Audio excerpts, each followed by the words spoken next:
is. Joining me right now is a member of Senate leadership. He is a Wyoming Senator John Barrasso. Senator, it's great to have you this morning. Thanks so much for being here. Great to be with you, Maria. Thank you. So before we get into this new spending and tax package, let me get your thoughts as a doctor. You are a orthopedic surgeon as well as a leader in the Senate. Your thoughts on this reinfection with COVID that President Biden is facing now?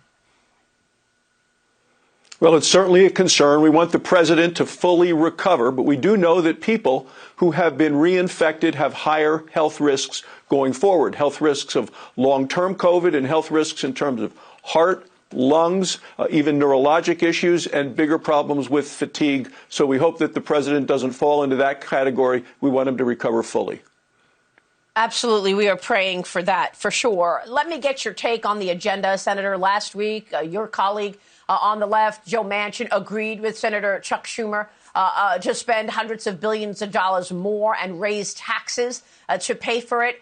Were you blindsided by this? Well, I know Joe has been working on this, but let's take a look at what happened last week. We saw economic numbers continue to come out. We saw the president's poll numbers continue to fall. He's at historic levels. He's pushing for the life alert button because he's fallen and he can't get up. And the problem with what Manchin and the Democrats are proposing here is the American public is having a hard time keeping up.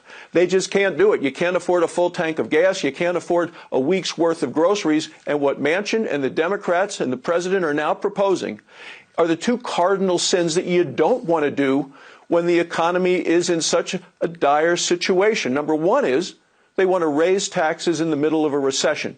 Now, I know Joe Biden says it's not a recession, but if you Google recession, it's a recession. 2/3 of the American people believe we're in a recession. They're living it.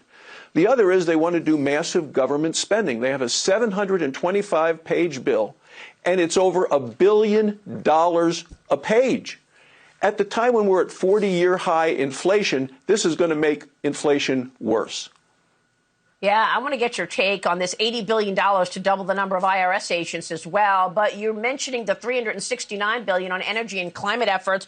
Only in Washington can you come out with more hundreds of billions of dollars in spending and call it an Inflation Reduction Act, Senator. We know how inflation got stoked. We have the inflation timeline right here.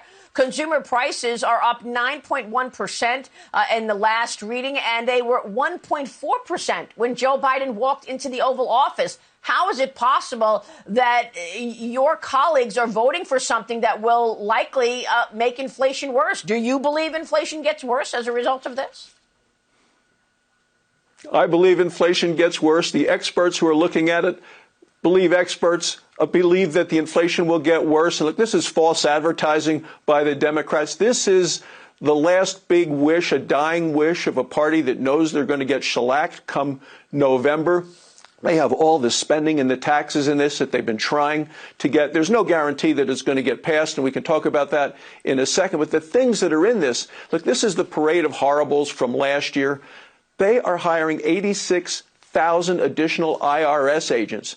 That's not just to go after a couple of big companies. They're coming after families, farmers, small businesses. And what do they want to use the money for? They're going after energy producers so they can give subsidies and pay people to buy electric vehicles. These are going to go to rich people. This is going to make the pain at the pump worse. It's going to drive up inflation, and it's going to hurt the economy even more, Maria. Yeah, it's just incredible. Does it pass? I know that you've got a week back at work before you go on recess in the Senate. What's happening this upcoming week? And how will Senator Sinema take on this?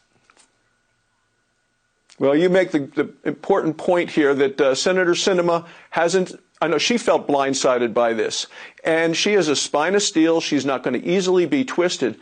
The interesting thing is that Joe Manchin has bought into this. There are things included in this bill that last year he called shell games and smoke and mirrors and accounting gimmicks. So I'm not sure what Chuck Schumer promised him, but I think he's going to regret making this decision to sign on to this. Every Republican is against it because we know it is going to burn a deeper hole into the wallets and the savings accounts of American people. In terms of will this pass, they need all 50 Democrats on board and in the room, Maria. And what we know is that due to COVID and due to surgery with some of the Democrat members, they haven't had 50 senators show up for work in well over a month. So this is far from done. Well, I mean, I think you make a good point, but if it doesn't pass, is it just pure luck? I mean, let's face it, Senator, your colleagues continued to disappoint on many levels. Did the Republicans get duped again? That's what Kim Strassel wrote in the Wall Street Journal this week. I know you saw that op-ed, but they introduced this new version of Build Back Better under a new name just hours after they get the CHIPS bill passed. You did not vote for the CHIPS bill. What is going on with your colleagues handing the Democrats a win when everywhere you look, there is another blow up, when you have a wide open border and they refuse to acknowledge it? What's wrong with your colleagues? Well, number one is, I did not vote for that bill. I thought it spent too much money and focused on a specific industry. But no, I never trusted Chuck Schumer. I knew he was going to continue to try to put together some reckless tax and spending bill to the final moment of the final day of the fiscal year. So I knew he wasn't going to stop. No Republican should ever believe Chuck Schumer. With regard to the bill that passed, there are Republicans and Democrats who know we have a specific problem with China. I say never again can we be dependent on China for medicines, for materials, for important minerals. Never again. They're trying to get at a problem. I just think it didn't provide what we needed to do to prevent China from stealing our trade secrets. I've been on the conference committee for that bill. The votes were there. I'm not surprised it passed. What I am surprised is that Joe Manchin has signed on to Chuck Schumer's bill. I'm not surprised that Chuck Schumer will continue to tell people anything that it will help him go very, very liberal with his agenda. Well, Senator, I guess what I'm asking you is, shouldn't the Republicans be doing better at this point? Look everywhere, whether it's inflation, whether it's wide open border, foreign policy disasters like Afghanistan, China, he refuses to call an adversary, only a competitor. And look at the congressional generic ballot and the congressional vote preference that we have here.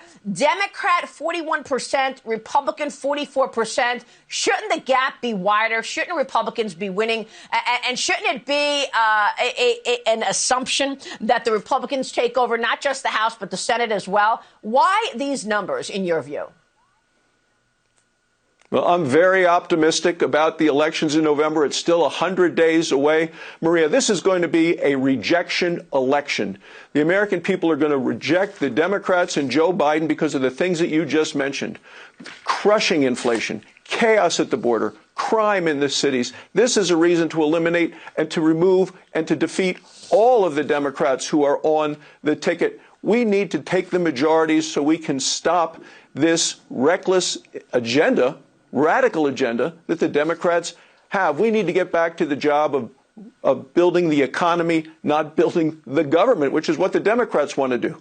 We take over the Senate. Real quick, I'll be chairman of the Energy Committee, and we will. Go ahead. What? Go ahead. No, you please. We take continue. over the Senate. I'll be chairman of the Energy Committee. I'll be chairman of the Energy Committee, and we will put on Joe Biden's desk bills that will actually bring down the cost of energy by drilling and getting the permits to do the infrastructure. We'll hold this administration accountable. Real quick, I want to get your take on why your colleagues voted for the CHIPS Act. Was it because the liberal universities want more money? And how do they explain that this administration wants every accounting in everybody's account? They want to know anytime you take $600 out of your account or have a transaction of $600. Wasn't that the proposal in the initial Build Back Better? Well, there are a couple of things there. Look, I have great concerns with China, and this is the new battlefield of the 21st century. It's not just weaponry, it's information. As China tries to be the military, the economic, and the technological superpower of the world, we can't stop. We have to continue to work to stop them from allowing that to happen. That's what our focus needs to be, and we have members that have been working to do that. I think this bill didn't accomplish it. The other issue you raised are the taxes. These. Yep, go ahead. I mean, in terms of their Build Back Better, I mean, they're coming after everybody with raising taxes. That's who they're going after, families and farmers, everyone, in an effort to pay for liberal things that I think are going to make the economy worse. It's going to make inflation worse, deepen a recession. These guys look like what they're doing, the Democrats are trying to do, is get to double-digit inflation. We want to get inflation down. Their proposals actually seem to raise it. Senator, thank you very much for being here and for your leadership. Senator John Barrasso.